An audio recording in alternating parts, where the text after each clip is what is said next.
इतना घोर कलिकाल होते हुए चारों तरफ अशांति के मेघ बरसते, ज्वालाएं उभरती हुई, फिर भी हम लोग इस समय तो वैकुंठ के सुख में हैं। जरूर बुंगड़ामा बोलो बापजी, જરૂર ચોક્કસ બોલો, આમ કહી દો જરૂર।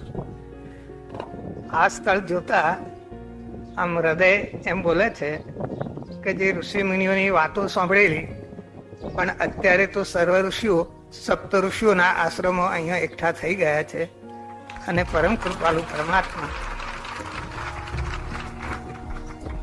કૃપાલુ પરમાત્માનું વૃંદાવન પણ અહીંયા જ ખડું થઈ ગયું છે। એ બધું દ્રશ્ય પહેલા મેં જોયું હતું, અત્યારે જોઉં છું તો વાંઘા કોતરા હતા, આજે અત્યારે જોઉં છું લીલાશાની લીલા છે। મારા આસારામની લીલા છે। આસારામ